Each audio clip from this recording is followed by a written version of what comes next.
we'll start off today with the fact that today we're going to start talking about prepping for spring in terms of gardens, but not just gardens. You don't need a backyard to grow something. You need a little bit of sun, so hopefully you'd be in an apartment that has maybe a window. And even if you don't have that, Yonkers has public spaces that you can get involved with, and you can call each of the libraries to volunteer your time to plant our raised beds. So, this applies to all. And plus, I'm going to talk about some, the usual sustainable products. Not usual. Okay, so let's get what we are doing here. That picture on the left-hand side is supposed to be funny. That's an actual container that is supposed to mimic the Minecraft video game, with a container that looks like a dirt block from Minecraft. But in reality, there is such a thing as a dirt block maker to the right. And Crestwood will be creating these dirt blocks. I bet you want to know why. Anybody want to know why? Because why? Jackie, why? Why? I'm glad you asked, Ed, because why? These containers, and of course I bought these last year, they come in plastic packaging, right? So, pardon my phone. So, they come in plastic packaging. They came in a nice big package, white, clear plastic. Hang on, I'm not done yet. Right? So big. Oh my gosh, look at this, all these green. Oh, I'm so sustainable. Not sustainable. And some of these packaging is made out of vinyl or plastic, which comes from vinyl chloride. And hey, let's talk about that train derailment. Shall we or shall we not? Because that area of I forget the name of it. Palestine, yeah, East Palestine, Ohio. That's a scorched earth right there. Now I could go through the mechanics of why vinyl chloride will give you cancer or poison you instantaneously when you breathe in the vapors. I won't. I'm going to avoid that. What I'm going to do is talk about how that area can be reclaimed. It's obviously not radioactive, so there's that. Some people seem to think that the earth is a great big sieve and it filters out stuff and there's rocks there and it'll be okay. And no, it's not. The poison isn't going to go into the magma. It's not going to do that. It's going to, basically what it's going to do is stick around and descend into the water table, and it'll be in that dirt and those rivers for a long time. So the thing you want to remember is to avoid your need for plastic. And that is why we are going to make these dirt blocks, because it avoids having to go out and buy, plastic pods, or worse. Okay, I have this one. Now here are all these little compacted heat pellets. It's in plastic, wrapped in plastic, and each pellet is wrapped in, no, I don't think it's wrapped in anything. So it's unfortunate. Yes, we have this. I know we're trying to make it start with being sustainable, and it's important to grow your own seeds and stuff like that. But making dirt blocks is not new. That is not new technology. So we're going to do that, and we're going to give out some dirt blocks to start people off with seeds, because we are going to run the seed giveaway and hopefully convert it into a seed library, working with Greenworks Hudson Valley, which has is a group that is trying very hard to appropriately green up with research, backing up what they're doing, green up Yonkers. And that's going to be a challenge because Yonkers has a very heavy duty, intense industrial section, and it is trying to green the waterfront.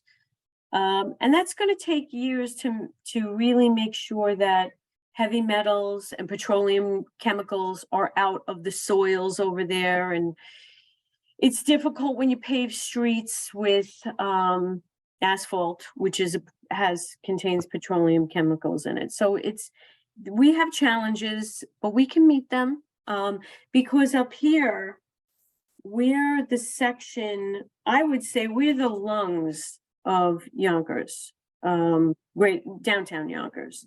This section here and the other section off of 87 where Stu Leonard's is, there's a lot of trees there. And so my goal is to talk about preserving that. So before I move on, are there any questions? Yes. I have a comment, because you had said you're making the dirt blocks because the other pods come in plastic.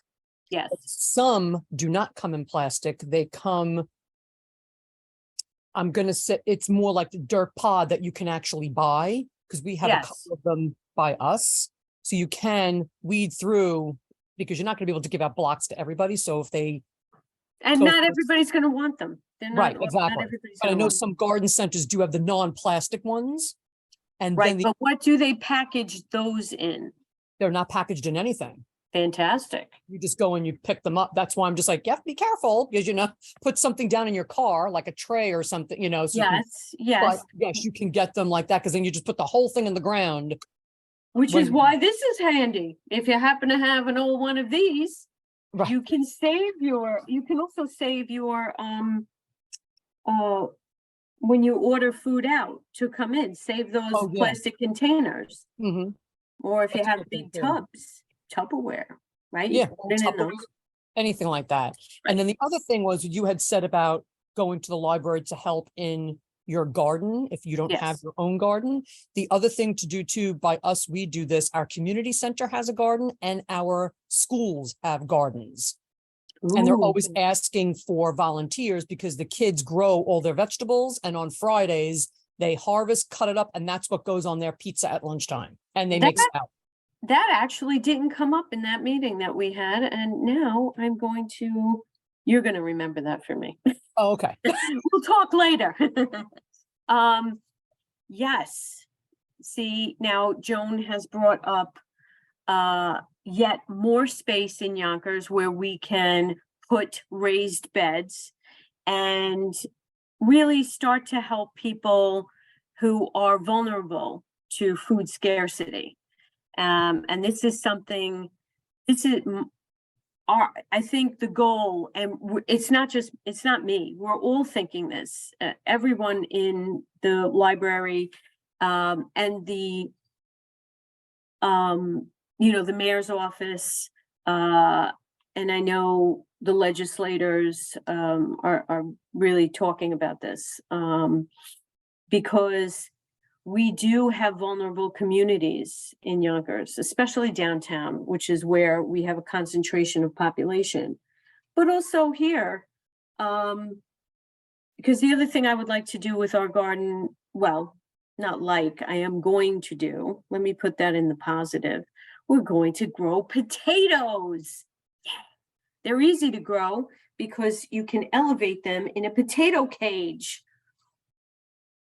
No excitement. Okay, but potatoes are cool because you can get a bunch of pounds depending on how high you bring the cage.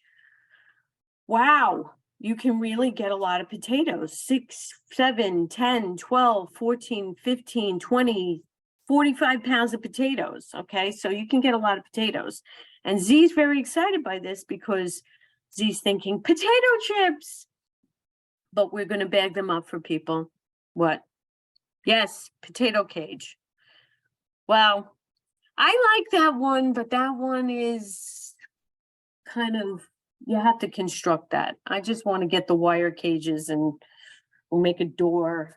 I'm telling you, I saw this somewhere. Are we talking about a cage like one that you put a pet in or something and it's made No. for potatoes? No, I can't. Well, something like what Joan is showing. It's a raised, you take a like, almost like chicken wire or like the, they have potato bags and it's elevated like a tube so that you're Okay. not taking up space where you're spreading the potatoes out, and you can get that you have easier access in these cages. And you can level the planting. So you have some at the bottom, some in the middle, some at the top. Okay. So yeah, And then you collect it all at the bottom. So some people make like a little door. And right. they open up the door and they stick their hands in and they pull all the potatoes out. Yeah, but the cages with the open areas where you can cut the lining, you can go in this foot, Oh, yeah. this, like in layers. So I feel like you don't have to do all the wood. You could do the caging around this section. yeah, we could do And that. do that. Yeah, I like that. Okay, potatoes. Let's get excited. Okay, I am. I am very excited about potatoes. This is a good thing. Okay, so let's go to the next thing. I want to talk about growing in and out, growing inside, growing outside, and intersectional green thumbing it, right?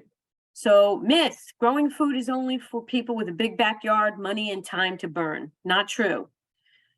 You need some dirt, paper pots, a few medium-sized pots collected from around the house, and free seeds from your friendly neighborhood Crestwood Library. Yes, time is involved, but not as much as you think. And hey, you can get off that phone at night, and you can afford to miss some, episodes of whatever it is. And you can also, I mean, I know I'm being sarcastic about that, but you can also have your family, make it a family moment. Bring family into it. And hey, kids, let's learn about this. Let's clean this up. And like I said, when you're talking about intersectionality in environmentalism, you're talking about how you want to spread out the equity in terms of helping people to grow things. Okay. It can be an expensive hobby or it can be inexpensive. And the power struggle has always been where people of vulnerable communities have not been in a place where they could actively be part of such a thing because they lack land, they lack funds. And so in this kind of environmentalism, we're trying to even up the game so that all of us can participate in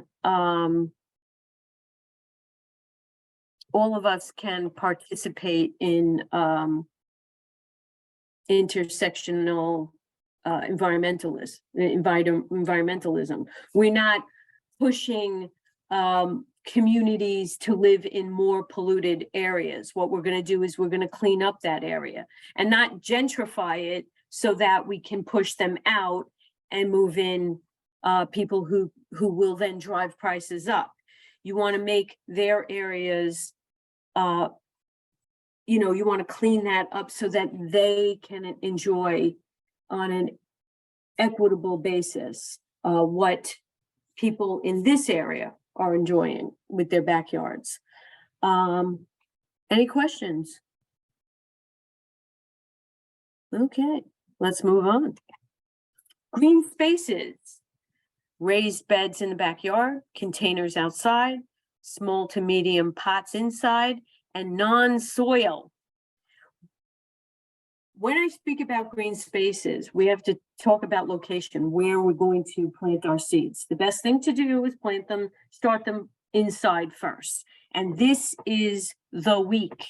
This week, next week, the following week, now is the time to do it, not late, not later. Later is not better. Later is worse.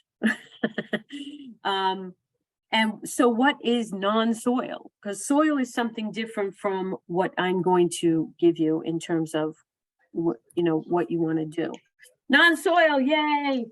Okay, so non-soil is a combination of sphagnum, I never say that right, that word there, but not in that form. It's dried and it's ground down and it's brown. So we use sphagnum moss, because it is sterile. It has kept germs away. Moss is very good at filtering out things for seeds to start, and it helps to retain water. Perlite, which is a volcanic glass, but it's in its powdery form, provides drainage and aerates the medium, right?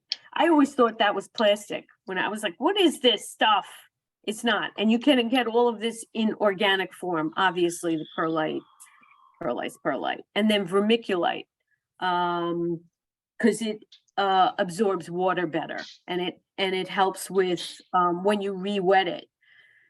Now, this non-soil, or what you call growing medium, it's very poofy. It's very, dry, and it's light. It's very light and it's very airy, and it's difficult at first to get it wet. But once it absorbs, like vermiculite will help when you go to re-wet the soil. So this is the combination, because does anybody want to know why you don't want to start your seeds in backyard dirt? Or can someone tell me why you don't use backyard dirt and why you don't use potting soil mix?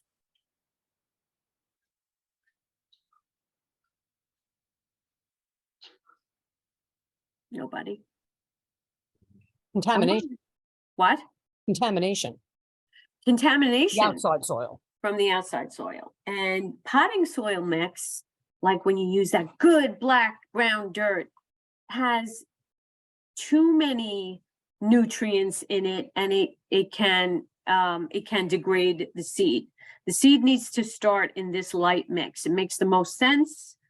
And that's what we're going to use when we transfer our seedlings outside, because we are working with really good seeds this year. Next one. Things to consider, especially with your indoor pots. Planting inside. Is it organic? Is it safe? And what will I be ingesting when I eat what I grow? And of course, people who plant their foods in public spaces, they have to consider that. Where did they get the dirt? Was it organic? Is it away from cars and trucks? Is it away from people dumping the garbage in it? So these are things that, you have to be aware of your location, how much sun and water your seeds will need. You have to harden them before planting outside. And when we plant outside, we're going to plant on an overcast or a rainy day. So get your slickers on. We are not going to plant our garden when it is boiling hot out. It's not going to work. So you may see me in the rain, getting all rained on and getting all drowned, but it's okay, because it's much better if we do it on an overcast day when all chance of frost is gone. We are in region 7. I think we're in 7, whatever. Would anybody like to know where we're getting the seeds from? Or is the seed company one that is friendly for the Northeast? And why is that an issue? Why am I saying we should get seeds that are good for here? Because everything's broken down by zone based on where you live, temperature, weather. Absolutely. They even tell you that with trees and stuff, like everything is. In the zone. Yes. I'm glad you mentioned trees. Let's put a pin on that, because that's going to come up in a minute. Okay. So we want to plant things that are native to our area, because when you don't provide the food for the animals that are supposed to live here, you're going to get a breakdown in the ecosystem. We should be having a huge variety of moths here, but we don't. We do not have that variety of moths that we used to have. Why are moths good? moths feed the birds, right? And they also are, some of them are pollinators themselves. I notice we don't get fairy flies anymore, the ones with the little tufted bits of cottony bits on them. There's a lot of things I don't see anymore that we used to have because we have invasive species. When Z is walking for Yam and we're walking through the park, Yonkers on the move, Z is really good at picking out invasive species. That should go and that should go. And we should pull that and we should pull that. And very often Z will take a handful of something and like, this is bad. And it's true. The pollinator flowers we have currently in our garden are not native pollinator. You know, we have a milkweed, but it's not native to here. And that's what we need. We need a milkweed plant and some other, there's another flower that doesn't belong in the garden. And while it's nice and pretty, we also want to support the insects that help control our pests. One of the worst things we can do, I just learned this, is get a bunch of ladybugs. They fly off and, you know, they end up dying because we've put in chemicals in our lawn. And there are other bugs like lacewings who can do the job better, especially for the plants that we have around here. So can I move on? Yay or nay? Any questions?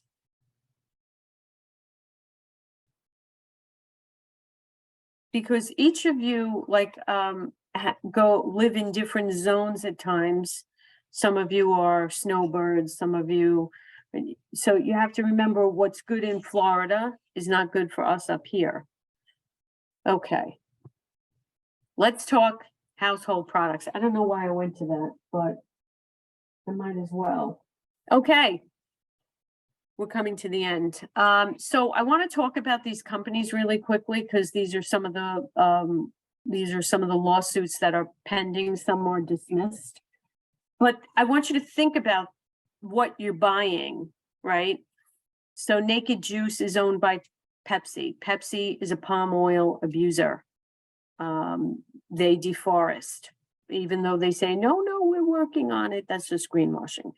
Seventh Generation got bought up by Unilever, who promises to keep Seventh Generation products as clean and organic as they possibly can. One of the things that they complained about with Ben and Jerry's ice cream was that it wasn't as natural as Ben and Jerry's were claiming, you know, and Unilever had a problem with that. Because I know a lot of people took up issue with Unilever buying Ben and Jerry's. Kirkland tuna, not dolphin safe. Dawn dishwashing liquid. I've gone through Dawn a million times. It utilizes toxic chemicals to preserve the soap. What do you need to preserve the soap for? We use it. Goes down the drain. Hey, it's already, you know. Keurig coffee pods. I'm not sure that the coffee is spelled with a K. It might be. It claims that the pods are recyclable. The problem with the pods being recyclable is that if something is too small, it can't, when it goes through the recycling centers, it falls through the grates and it can't be recycled. Dasani and Poland Spring claims that the bottles are 100% biodegradable when the caps aren't. So there's my complaint. Any other additions you'd like to add? I know Ed knows a lot about these companies. Ed, you want to complain about Coca-Cola? Not really. I don't really know your false advertising there. I don't think I know that much about some of these things. I mean, some of the companies I think are trying, but it's, you know, I mean, I can relate as a person. Like there's so many things that you're trying to get done, you know, but you still, I'll call it sin. You still sin, you know, despite your best intentions, you do the best you can. Some of these companies, I like to give them at least the benefit of a doubt. Yes. You know, that it's not just greenwashing, that they are actually doing some things, but they can't Right. do everything. So I don't know. No, I agree with you. Yes, that is It's a hard. very good point to be made. You're right. You're right. A lot of these companies are trying their best. And honestly, when you look at, oh, say, yes, Hi. So I just want to say that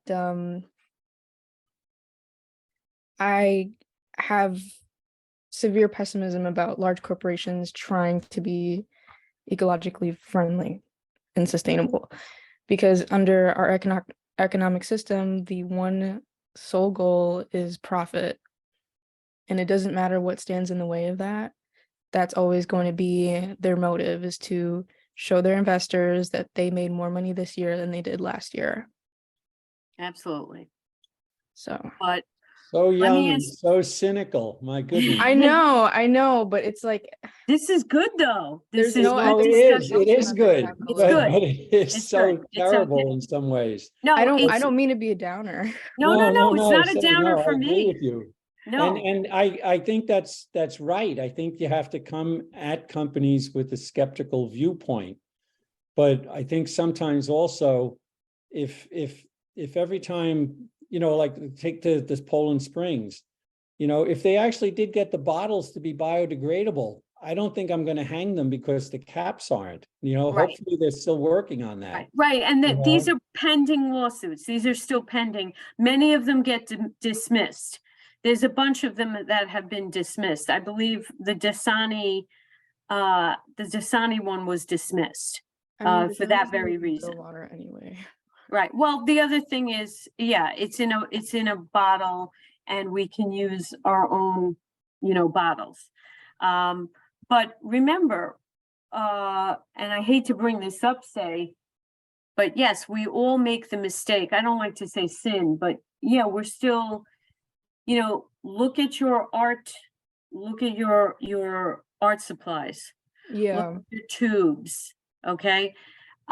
When I went on a buying binge for Maria to get natural colors, wood, wood paintbrushes, things like that. Art and fashion, one of the biggest one of the biggest polluters. Yeah. And they frequently lie about how that so in that world where you expect creative people to be more open to loving nature, it's very difficult, especially when you want to get your art out there. Even with the markers are plastic, and some of the ink is toxic. You ever breathe in some of that ink? I mean, it's just like acrylic paint. Acrylic is plastic. Acrylic is plastic. That's right. And then you can't even do digital art because it's like anything that has a rechargeable battery is lithium based, and that's a whole bunch of Well, they're working on that. Again, all of this is a work in progress. So we have to start somewhere. So you can sit back and be cynical and do nothing, or join the discussion, read some books I've curated. We'll get to that in a second. I wanted to ask, like, Sure. would it be better to buy, just in terms of like gardening supplies and things, would it be Mhm. better to buy locally sourced? No, absolutely no? not. Okay. Because most of them do not carry native pollinators, native vines. Have I bought from local stores? Yep. The seeds last year died a sad death, and I went to the local nursery. But we had a fertilizer / pesticide spreading incident, and I, couldn't give out what we had. So yes and no. If you go, I advocate for going to Nature's Cradle because he's always coming up with new stuff, native plants and things like that. I don't particularly trust Lowe's or Home Depot, but they too will tell you something is native. It is changing. The thing you want to do is avoid Miracle Grow. You want to get organic soil. And you want to think about the things that grow native to us, and it's a learning thing. Now, are our vegetables native? Not all of them, the ones that we're getting. But since we're growing in container gardens, we can get away with it. But I would say that I'm advocating for the flowers and the pollinators to be native. And also, I'm advocating that you go in your backyards and you start to rethink what you're planting there. Start to rethink, and I will be generating a list. I'm going to go on. If I could just Whoa. put one last suggestion in. Sure. What I would say, because I mean, I think we have to try to be intelligent consumers, and you may not find the perfect product, but hopefully you Right. can find better products in that sense. But the other thing is, most of the companies have on the side of their products phone numbers that you can call. So like one of my pet peeves is years Yes. ago, Hellman's mayonnaise, for example, was a glass bottle. Right. And like Welch's grape juice or grape jelly and stuff like that, they used to come in bottles. Now they come in the plastic things. And I try to make a point of calling those 1-800 numbers that they do, and not being belligerent about it, but asking them about plans to go back, things like that. But just to be registering my voice with them that people are watching. And getting back to Say's point about the economics, if enough people do speak up and make it a concern, and I'm not buying your product, I'm going to buy the one that's glass rather than the plastic one, they will start listening after a while if their sales are affected. So anyway, so that's my thought, is to Yeah. use their complaint lines and, let them know. The thing about glass bottles shattering, that can put your eyes out if those things shatter. I mean, that's a severe danger if you drop those things, and especially the little kids could lose their vision. So I'm very concerned about glass bottles. Yes, but it's easier to recycle, and Yes. chances are you don't keep out a glass bottle, Right. so you would be more mindful of that kind of thing. So yes, I had 2 little ones here, and I can't tell you how many times I shattered a glass bottle, but I picked it up and put it in the recycling can. They love getting glass because it is the easiest thing to recycle. I have been ignoring, and I'm really sorry about this, I've been ignoring the chat. So someone asked me about what is a potato cage. Say liked my Minecraft dirt block. Thanks, Say. Okay, so Say asked about invasive species. We'll be coming up with a list. Don't put me on the spot right now. I forget the name. Z has the names automatically, but and while 7th generation is available at Target and it's not necessarily organic, what I'm saying is that the materials made in 7th generation are recycled. Some of their paper products are recycled paper, and that their soaps have less of the toxic products in it than other ones. And Norma Silva mentioned that Rosedale Nursery and the Pollinator Pathway to check these things out. Okay, so I'm going to go back. Okay. So here, any other questions? Have I addressed everything, or do you have another question? And I'm going to go on. So regenerative agriculture, and that is, you can apply that to your gardening. Okay. I know it sounds all kind of fluffy, but it's utilizing growing practices that will improve the biome, the dirt, the soil, the trees. Is that easy to achieve? No, it is not. It is difficult. Something as simple as the wind today. It picked up every bit of paper that was outside and just spread it all the way down Chittenden Avenue. Now that stuff is going to lay there until one of us, probably me, we'll go out there and start to clean it up. But whatever gets lost, let's say that was plastic, which happens, that ends up in the soil. I can't tell you how many things I pull out of my backyard that's candy wrappers from Halloween. I love Halloween, but it's the biggest polluting, and then we have the Chittenden block party. I'm going to be hated for this. That leaves, that is like an ecological disaster in the making. However, the neighbors are very mindful, even more so now than I've ever seen before. My immediate neighbors are putting out their recycling. Todo porque ahorita está todo caro. Ya pusieron Putting dizque out their el recycling seguro bin. $700 en dicha plata. La Lubia siempre es con el cuento. Ay, yo no pago de nada de seguro. ¿Para qué? Okay. Eso lo ahorro aparte. Uno nunca ahorra Somebody esa plata. is not muted. Can I Ellos ask tienen you de to carro, pero dijo que un seguro normal. mute? I don't know who isn't muted.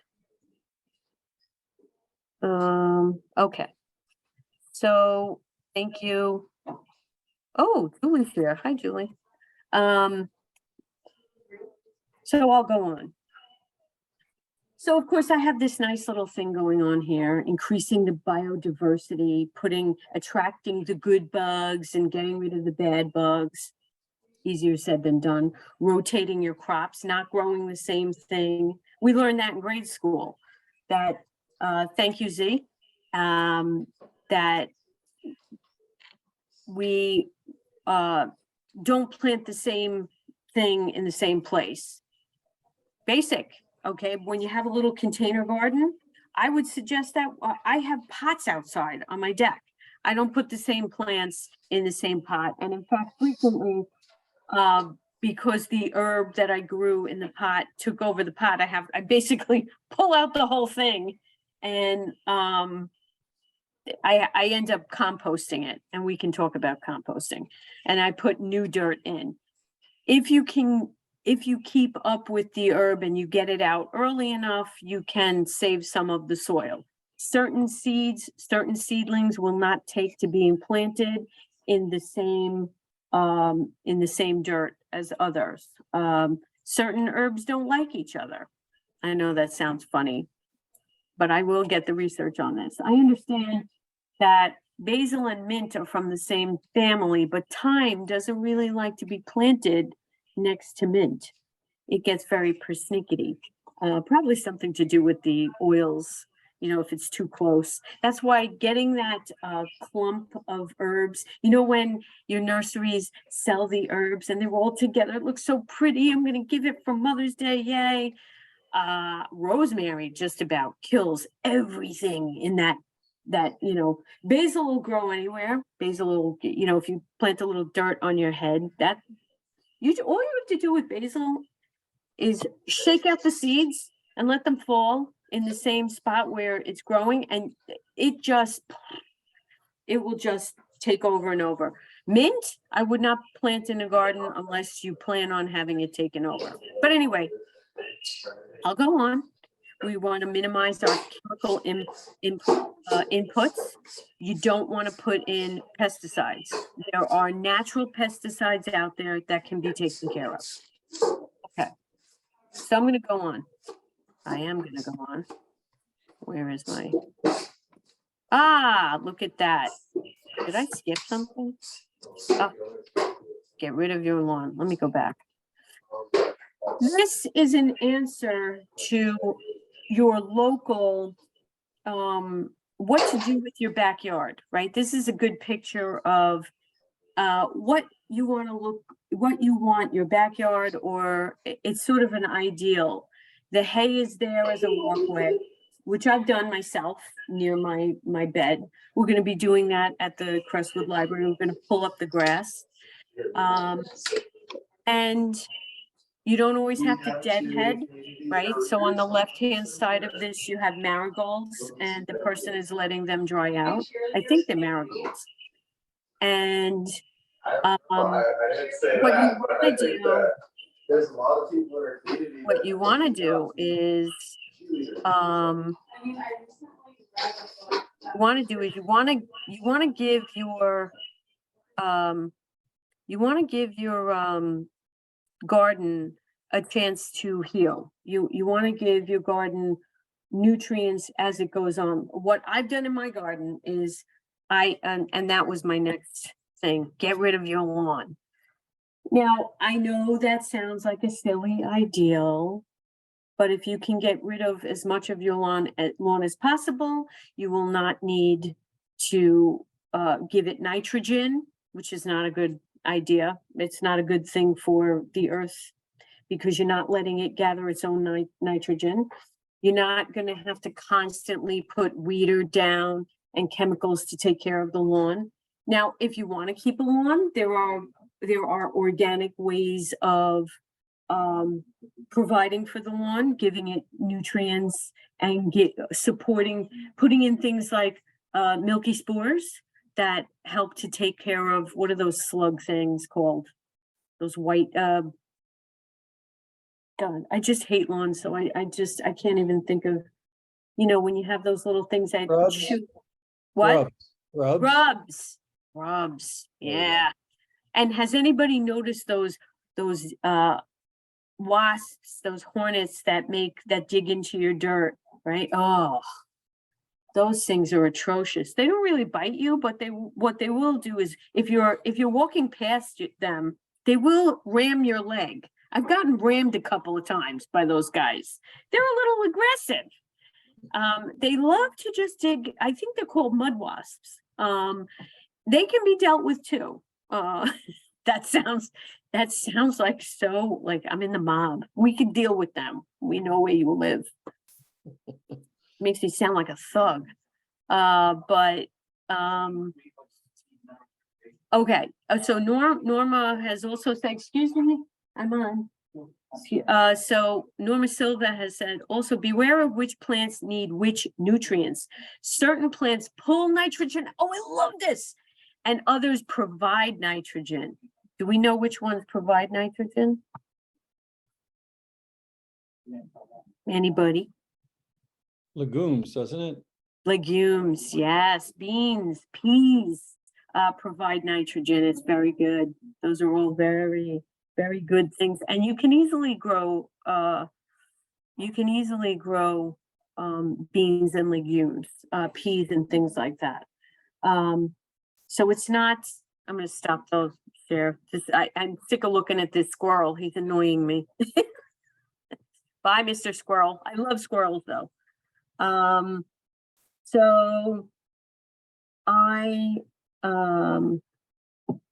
Okay.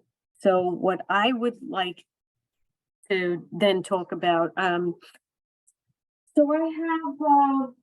I have some books here. Oh.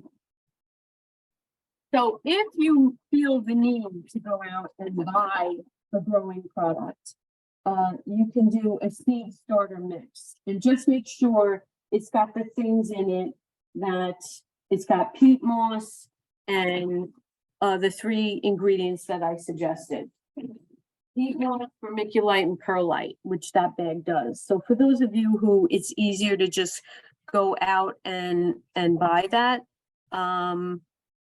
you can go in and buy that. Let me see here. And then we have,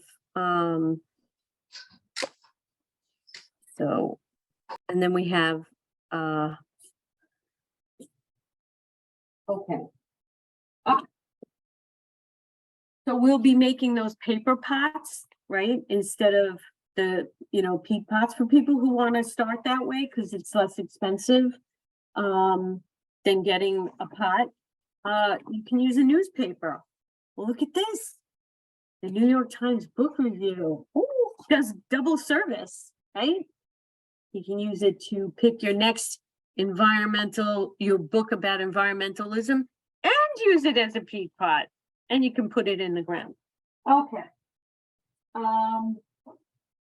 What else? I have a book here called Field Guide to Urban Gardening. There are a million jillion books about urban gardening. And last year I spoke about the man he's called Spicy Mustache. He's on Instagram. I would suggest that you you check out his Instagram. He has some really interesting ideas about, he has a very small space in England, very small front yard. Yes, Norma has reminded us, some newspapers have toxic ink. This is true. So we do have to be aware of that. But also the ink is also a good, it is sterile. But yes, you're correct. The ink can be toxic. We also have, let's see, what else is in the chat? Someone else has put something else in the chat.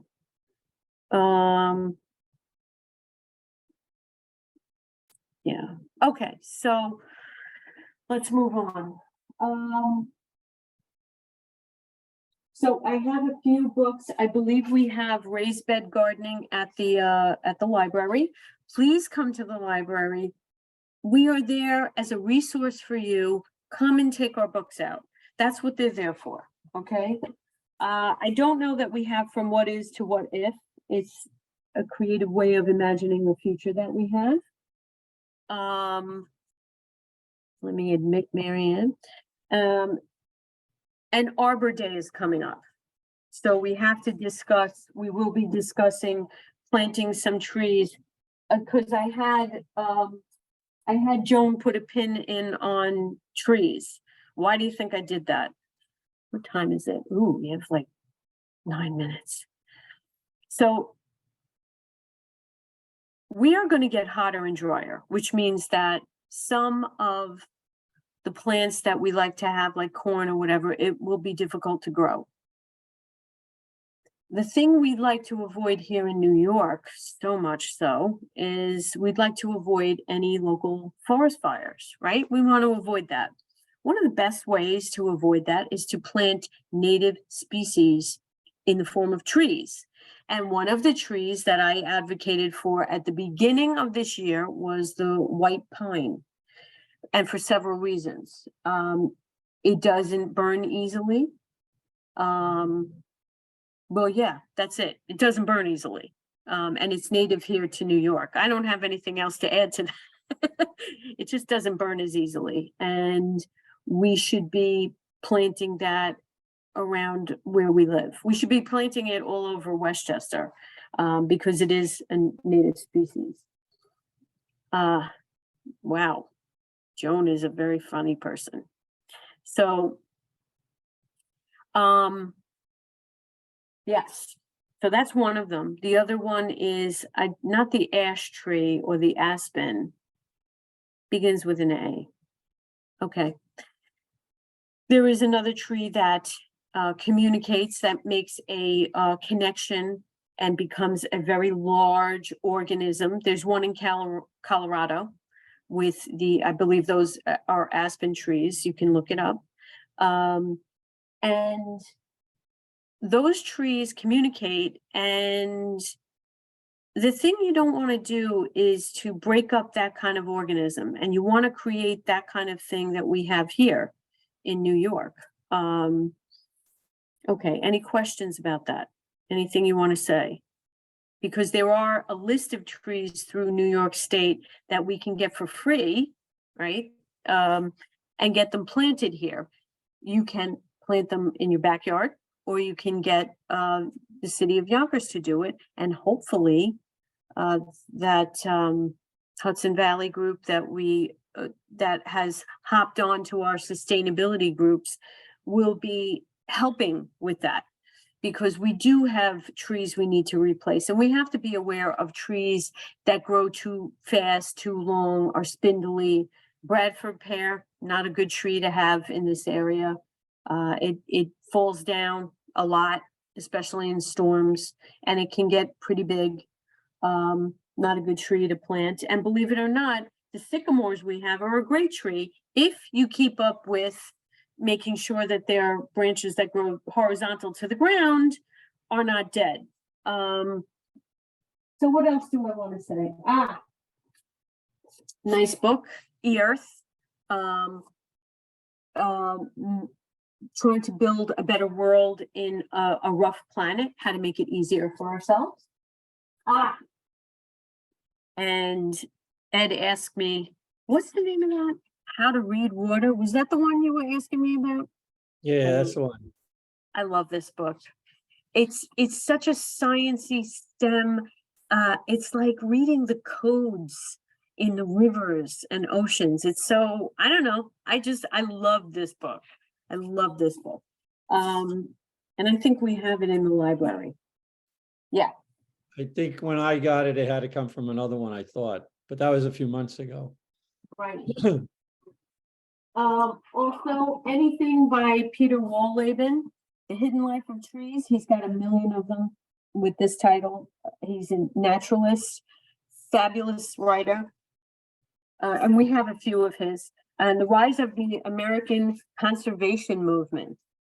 Fantastic. And I'm not going to get into politics or anything like that, but I would like to say that a certain leader of a democratic nation just signed the Willow Oil Project. So they're going to be drilling in indigenous land in a preserve to get more oil. And I realize it's because we don't have enough gasoline, we don't have enough oil. It's unfortunate. I'm not happy about it. And I told him so on Instagram, very politely. I wasn't nasty about it. I'm all about peace and love. Yeah. So, oh my God, this time is just running out. So products, quick picks. Native deodorant in paper. The Earthling Company shampoo, bar shampoo. Hey, if you love Dove and their palm oil products have become better. Right. Norma, we have enough oil. It's just that we're using a lot of it for plastics. You go. Thank you. Dove, start using bar shampoos, bar soaps. Go back to bar soaps, right? Oh, quick. The Earthling Company shampoo bar. Whoa. They're not that hard to use, okay? And if you don't wash your hair 3 times a day, they last a long time, even though they're expensive. Let's get rid of that. Okay, and what's my last thing? Bioremediation through microbes. I have access to a research library. If you would like a copy, I will put my email in the chat. Hang on. I also have several other research articles. So jleone@ypl.org. And you can always call the Crestwood Library at 914-779-3774. God, I hope that's right. YCR means Yonkers Crestwood. And I think I got that right. I guess. Where can I get the recording of today's program? Oh, thank you, Gwen. I hope you join us.